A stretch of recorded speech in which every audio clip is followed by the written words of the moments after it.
Welcome to Alchemy with Bronwyn, a podcast dedicated to helping you live an inspired, heart-centered life by cultivating energetic mastery. We delve deep into how to organize our life force around what matters most. I'm your host, Bronwyn Ayla, board-certified acupuncturist, mama, dancer, and practitioner on the path of illumination.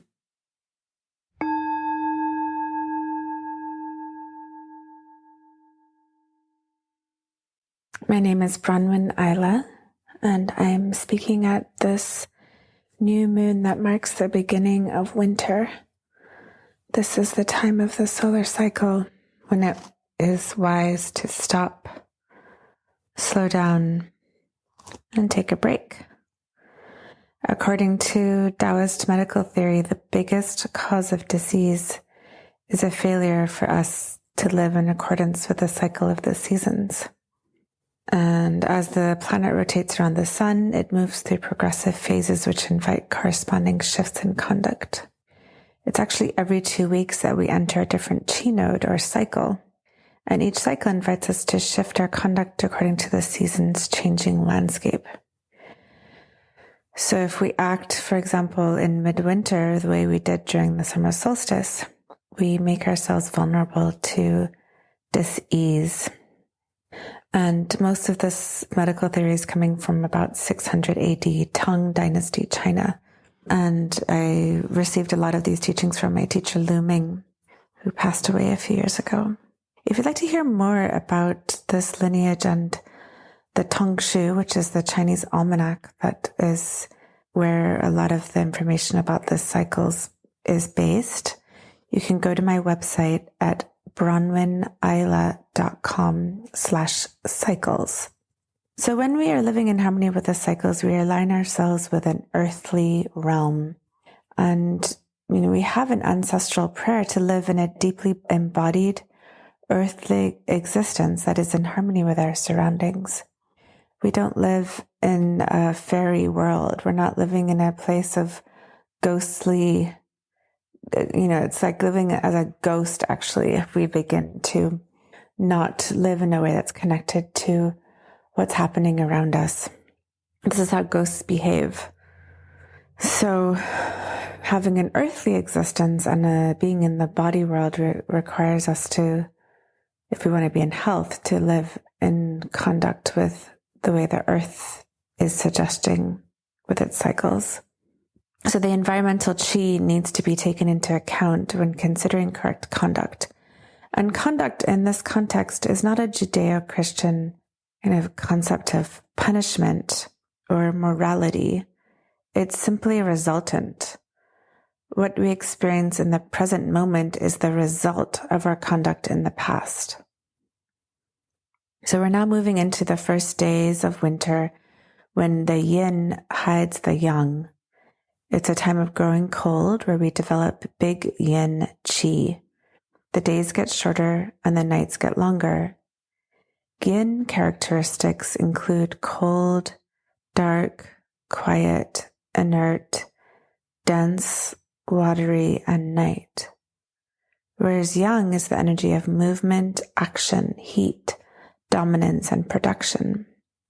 Big yin rests in big stillness, which means that during this time of year, small, wiggly, fast-moving young energy creatures like insects and mosquitoes go dormant and disappear. That annoying, aggravating young energy that we associate with buzzing flies is replaced with a slow, quiet, internally focused repose.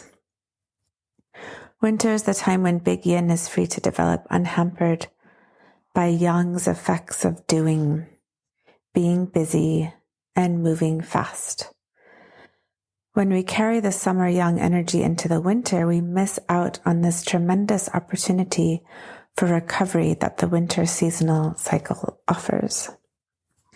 Now is the time to turn inward. It is the time of the water element, which corresponds with the kidney and bladder organs and meridians. During this time, it is important to not bend over backwards trying to get stuff done, lest we overflush the kidneys and exhaust the adrenals. In aligning ourselves with the seasonal cycles, we are wise to take our cues from nature. The animals are heading into hibernation. The plants are going down into their roots, some of them digging so deep as to reveal nothing of themselves above ground. Water makes its way down from the sky, and the shamans go into retreat. Wintertime is an opportunity to fall deep down into the depths of the ocean, of the unknown, of the mystery.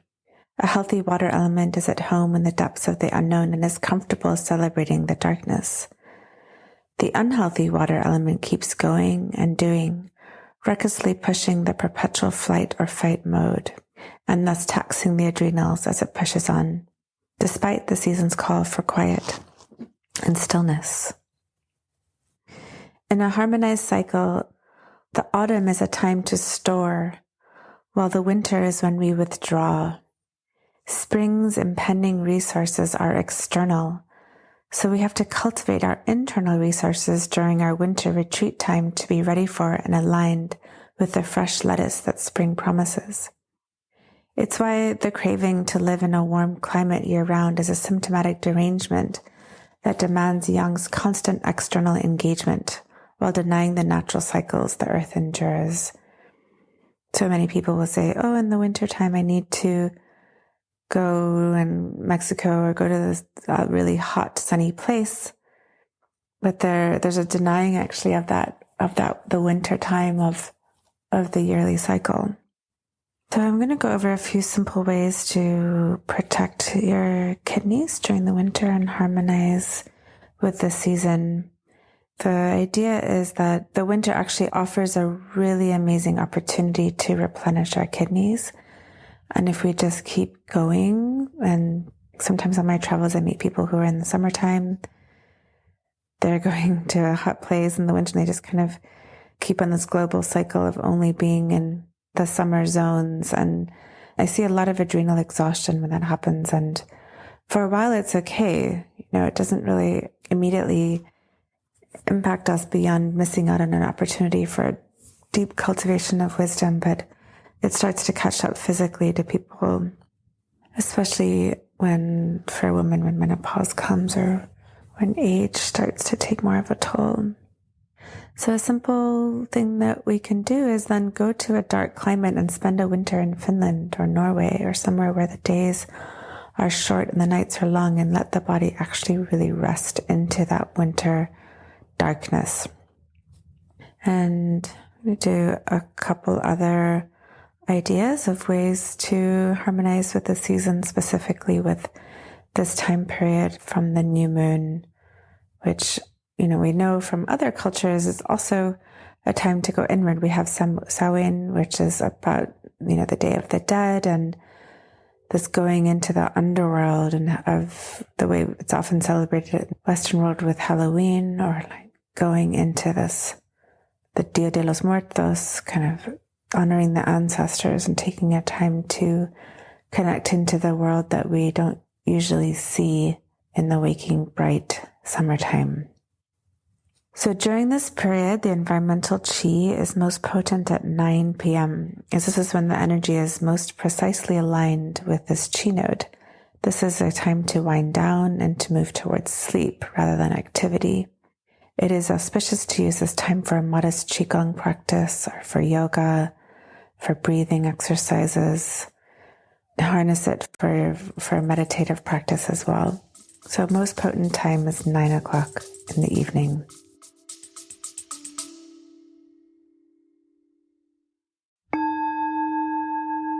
You can support this podcast and the work that I do with a monthly membership starting with as little as $3 a month.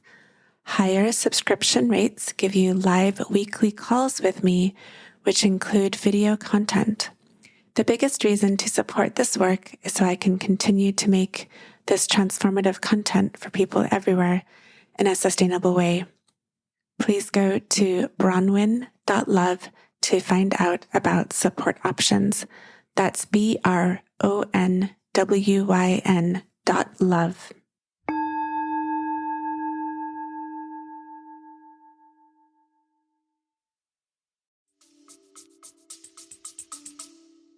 Another way that can be helpful this time of year is to wear a haramaki, which is, hara means middle, and maki is a wrap, so a middle wrap. This is a cloth band worn around the kidneys for warmth and protection. It's hard to imagine really how wonderful this feels until you actually try it. And any scarf or similarly proportioned cloth works well for this. Another practice that's really important all year round, but especially in the winter time, is to do morning water. So our kidneys need water, and the best time to hydrate them is first thing in the morning, 45 minutes before you have any other kind of food or drinks.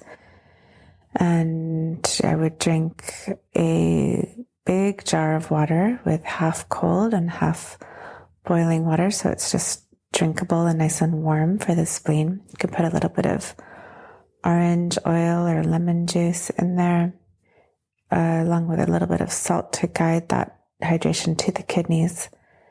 And this is a wonderful practice if you don't have it. And I do have a blog just on morning water, which can be found at bronwynayla.com/morningwater. This is also a time of year when we begin to consume the autumn foods that we've stored, such as squash and root vegetables. Bone stock makes a really great supplement to the autumn harvests, as fresh foods don't give us all the resources we need for the winter months. This time provides us with an opportunity to access a different quality of nutrient than those we accessed during the more young times of the year. For those who are navigating chronic spleen deficiency or digestive problems, pork stock is a really wise choice. If you can get some locally grown, locally pastured. So when we slow cook, we boil away all of the fresh aspects of our food and reduce it down to a different, more yin nutrient state. So we don't, in this case, want the immature quality of fresh food during this time as much. When we slow cook food for a long time, it starts to generate something more precious. For example, dried mushrooms or tomatoes. These vegetables condense their qi and their jing, which is their inherited life force, during the drying process. So when we rehydrate these dried vegetables and slowly cook them, they give off a highly concentrated essence that isn't acceptable in their young, fresh state. Similarly, even a light vegetable soup made with boiled bones doesn't give up its deepest, most magical essence until the last hours it's cooked. A stir fry doesn't offer us these concentrated qualities. Slow cooking is a useful way to support our inner yang in the winter months. I recommend cooking with stocks rather than water to enhance simulation and allow nutrients to absorb more deeply. So you can make a big pot of bone broth. You basically take some high quality local organic grass-fed bones and bake them in the oven for about 40 minutes until they become brittle. And then put them in the slow cooker or stock pot and simmer them with a tiny bit of vinegar for about 8 hours. So to get this stock really gelatinous, you'll need to boil the bone marrow or bone tissue as well. When you're done simmering, strain out the bones and freeze the stock into ice trays. And then you can also just drink it and as bone broth, but you can also freeze it into ice trays and then use 1 cube at a time when cooking anything that invites you to use water. You just add the ice cubes to other soups or different kinds of anything, really. Another way to protect qi and yang and yin this time of year is to dress warmly. We have to remember that the qi report is not the same as the weather report. So even in, for example, here in this part of California, it's quite warm in November, or it has been, but that doesn't mean that we're not vulnerable to pernicious winds that come off the ocean. So even though it might not be cold, it's still important to dress warmly, and especially around the neck, kidneys, wrists, and ankles. And if we don't do this, the body needs to work harder to protect ourselves from pernicious invasions, such as colds and flus. And then instead of using our body, the resources to protect our bodies, it's using those resources to warm us up. or instead of using it to digest food, it's using it to warm us up. So if we can just keep ourselves warm, then the body can use its energy reserves to fight off different kinds of pathogens, or eat, digest, transform, and transport the food we take in into chi, rather than having to work just to kind of keep us warm. This is a really, really beautiful time of year to practice dream work, dreaming with intention. So keeping a journal by your bed, and before going to sleep, have the intention to remember and be awake in your dreams. And then in the morning, before doing anything else, just kind of rolling over and writing in your journal any dreams that you remember at this time. This is a really great time to harness the power of your intuition and being guided by these deeper energies of our soul purpose, or out beyond our analytical mind and into the world of dreams and symbols and memories, different ways of being guided besides the logical brain. So yeah, keep a journal right by your bed with that intention to write down and record your dreams before they start to wash away in the morning. Exercise this time of year is best to focus more on the relaxing side of exercise than athletic exertion. You can practice in the evening before bed, like that 9 o'clock time is really good for the next 2 weeks. In the spring and summer, more vigorous exercise is indicated, but this time of year, strenuous exercise can be damaging. It's certainly important not to get sweaty in the cold weather. Cold wind, meaning the sweat, is arthritis and paralysis in the making, we would say. You might not feel this right away, but it could lead to a sudden onset later in life if we do this repeatedly for a long time. And I think it is important not to talk about things like in a way where we're impending doom. I'm open to all kinds of possibilities, and not to pathologize anything, but it can be good to really stay warm and protect ourselves from this pernicious energy. Yeah, in the summer, strenuous activity may give strength, but in the winter, there's a suggestion of withdrawal, the same way the plants are withdrawing and the animals are withdrawing. The bears are going into hibernation along with the shamans.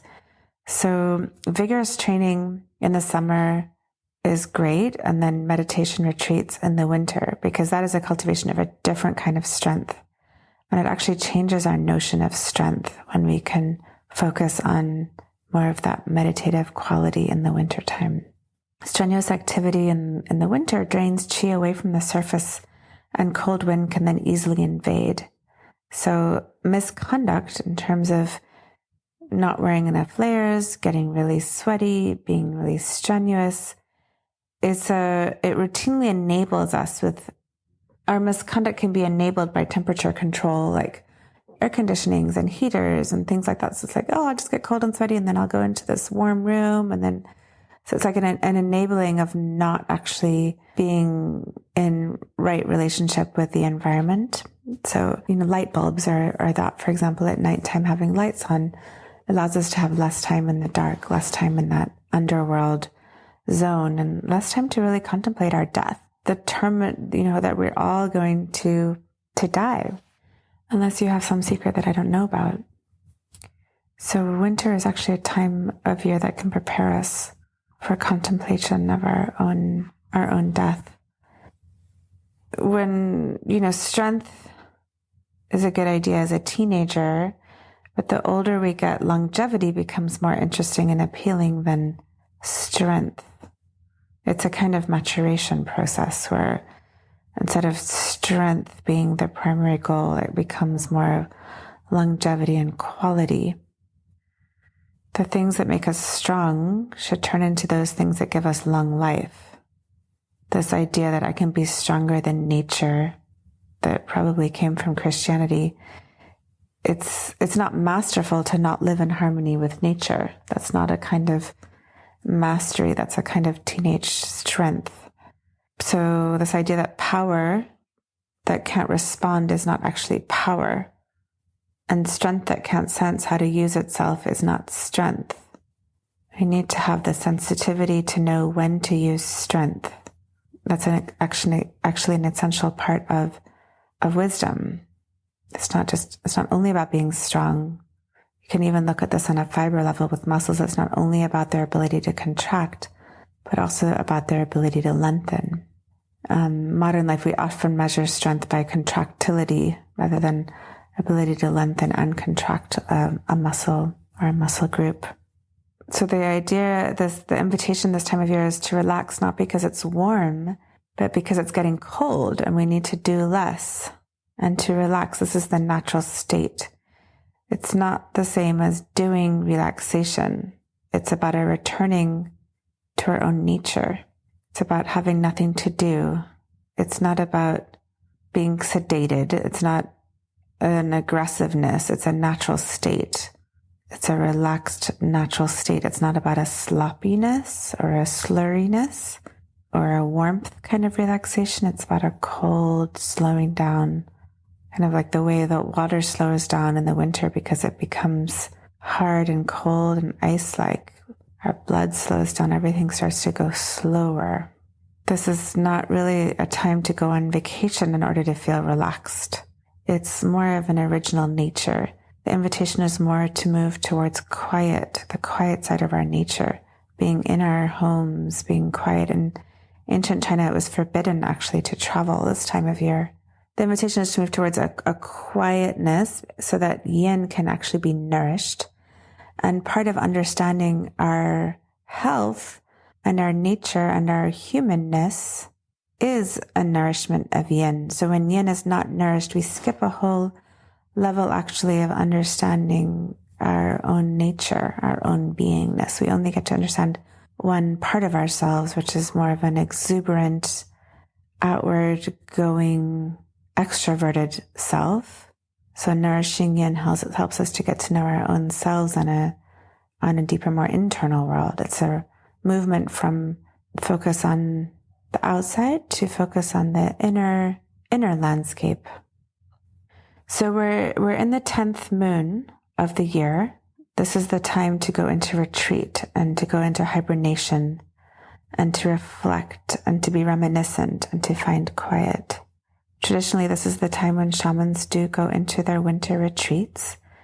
The spring and summer are the time to come up with lots of things. And now it's time to edit it back to that which is most important and to find what is most of value. So my teacher Lu Ming would say, when in doubt, stay home. When in doubt, rest. Lie down. Do nothing. And one of my favorite lines, he would say, do not squander your free time with activity. There's an opportunity actually for each of us to have our own experience of knowing what is of value in life.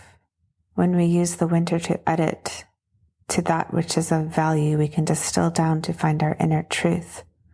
What will stay with you through the winter is the thing of value. If we keep going and juggling all the things in the winter, this process of distilling down to what is most of value cannot happen.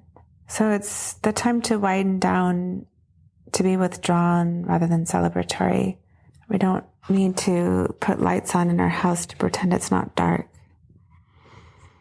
This is a really great time for people to meditate. I have people come to say, look, it's too hard for me to meditate. Like, well, try in the wintertime. It's a lot easier. Yeah, the counsel is stay close to home, start to let go of all the activity and begin to withdraw. And in 6 weeks' time, when it's actually winter solstice, the midwinter, deepest, darkest time of the year, if we can start now to begin to hone down our energies and let go of activity and busyness and that youngness, by the time winter comes, we've already cultivated to this deep yin quality. So that when winter solstice comes, then it's going to start to be brighter and lighter, and we can actually welcome and greet that light because we have enough yin. We've nourished ourselves from the beginning of winter to midwinter. These are the most potent time to nourish our yin. So that when winter solstice happens and the days start to get longer, we can actually celebrate that from a place of having done our inner journey work. And when the new year, meaning the the brighter light year starts to come in, there's a sense of knowing what it is we want, where we want to go. We've distilled all the excess out to this fine concentration of what is most valuable to us. And we can start moving towards the spring freshness with a sense of cultivation of a deep force in our system. Winter in this way is really a time to gather our power. And this is actually echoed in the kidney meridian. The kidney meridian's movement is a wave that rises up and then returns back down again. It gathers and then returns. And in this way, we also gather power and resource and be able to bring it forth. It's a place of balance of yin and yang, and the gathering of power and the ability that comes forth with this power. I'd like to give an exercise to help us tune into the kidneys in the winter time. This exercise can work well to do at 9 o'clock if you're not doing a different kind of qigong or meditation practice, or to add on to it. So the exercise, my counsel would be to sit in the dark, perhaps at 9 p.m. You can adjunct this onto your meditation or qigong or yoga practice, any kind of gentle exercises. And with your eyes closed, just begin to notice what's happening in your body. Listen to the sounds. Feel your breath, blood, heartbeat. Taking a moment to get really present to what is. And with this awareness of your baseline, begin to breathe into your kidney organs. And notice what effect your breath has on your kidneys. And with that, initiate the breathing then from your kidneys, and notice what impact your kidneys have on your breath.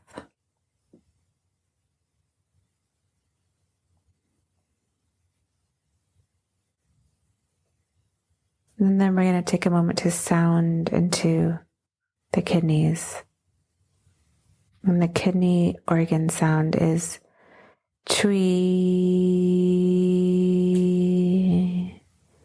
You can practice chanting this or toning this sound. Chui.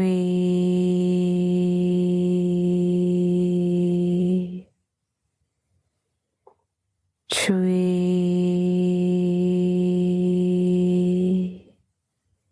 And notice what impact this sound has on your kidneys.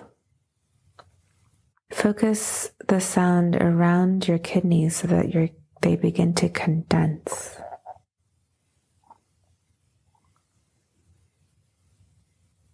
So you're focusing the chui sound around the kidneys so that they begin to become condensing. And then focus the sound in the center of the organ so it helps them to expand. Chui.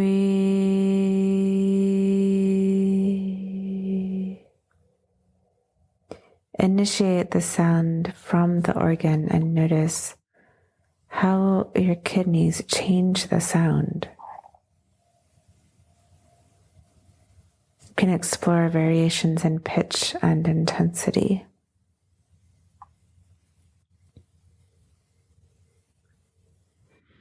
Then you can begin to jiggle into your kidneys. A little bounce or wiggle can be small. And notice how jiggling changes your kidneys. And then jiggle from your kidneys and notice how that changes your movement. How do the kidneys actually want to move you?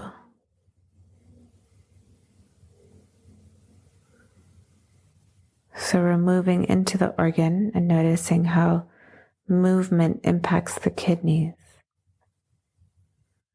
And then you can initiate movement from the kidneys and notice how it impacts movement.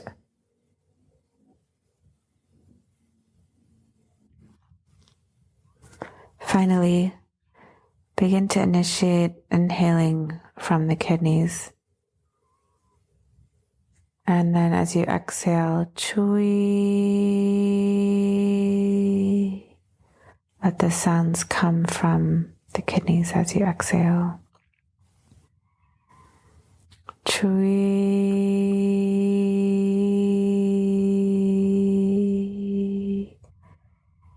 Chui.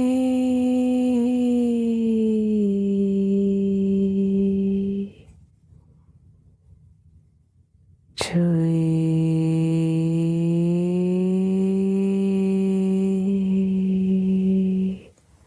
And then begin to improvise with sound and movement.